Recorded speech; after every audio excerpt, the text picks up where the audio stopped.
Hi, my name is Sarah Turner, and I'm giving a speech on TV and marketing. How many of you use the following, or are subscribers to the following?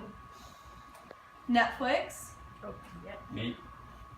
Hulu, HBO Go. Yes. If you're subscribers to any of these, then you have contributed to the decline of TV.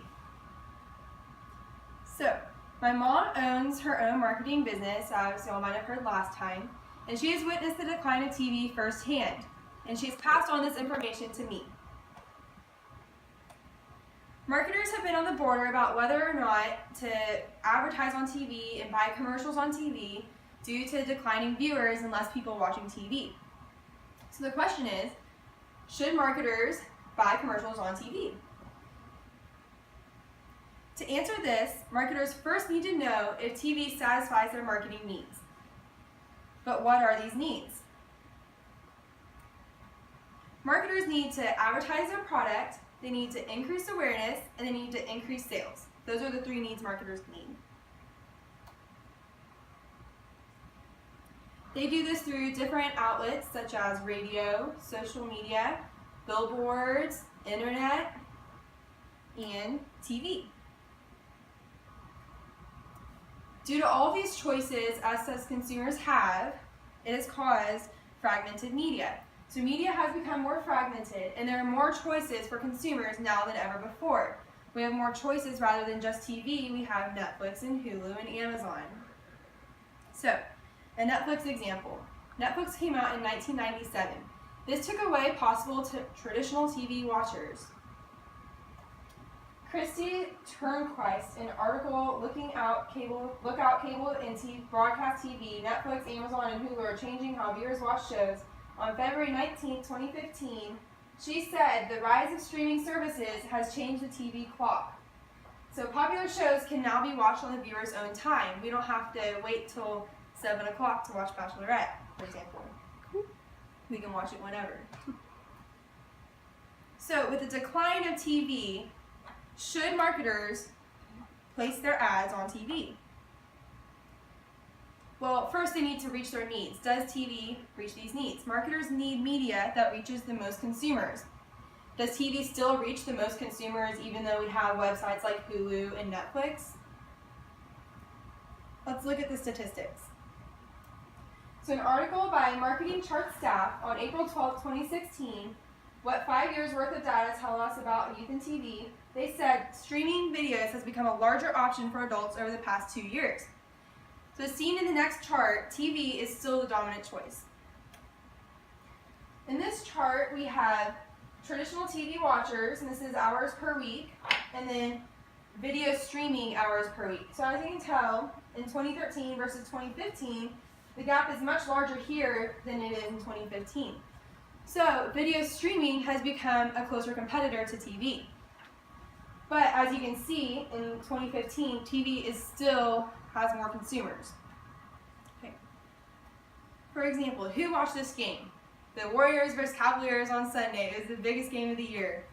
Yes. Okay, so in an article by Tim Basinger, Warriors versus Cavs final is the most watched NBA game since Michael Jordan era on June 20th, 2016, said that Game 7 averaged 30.8 million viewers. It's the first to cross the 30 million threshold in 18 years. That's almost 31 million people were exposed to commercials. All the ads and commercials that were on there, 31 million people saw. That's 10 times the population of LA. So, in another digital media and its competitors, in another article by Why is TV the Most Effective Advertising Medium by Jason Lynch on June 9, 2015, he said digital just can't make up the reach that TV delivers. And so he's saying essentially that TV is still a greater outlet. So many marketing companies saw these results and were surprised with the popularity of TV. So streaming isn't as popular as TV.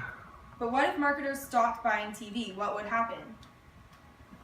If marketers do buy TV ads, we experience positive results. But if they don't buy TV ads, we experience negative results. Either way, this affects you.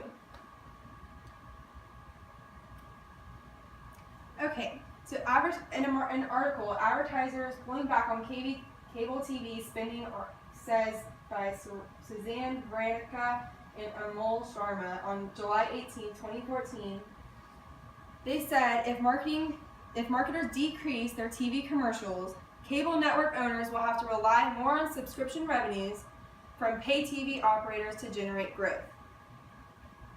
So what does this mean? This means cable prices will increase and we have to pay more for the normal content we see every day. For example, something that's very similar to cable TV is Spotify. So for Spotify, you can listen to your music for free, but you have commercials you have to listen to every 4 or 5 songs. But if you pay $5 a month, you get ad-free. So it's very similar to cable TV. But if marketers invest in TV, we get, personally, cheaper cable TV. And then marketers reach their maximum audience while increasing awareness, increasing sales, and meeting their needs and their goals. So should marketers invest in TV? What do y'all think? Yes. Many marketers are still on the border about this topic on whether or not to buy TV. This is due to the decline in viewers watching TV, but even with all of this, TV is still the largest media outlet. Okay, but buying TV commercials lets marketers meet their marketing needs. So their needs are, again, increasing awareness, increasing sales, and keeping cable prices lower. So for future marketers, and my mom already is a marketer, buy TV commercials because it benefits everybody. It helps you and it helps the viewer.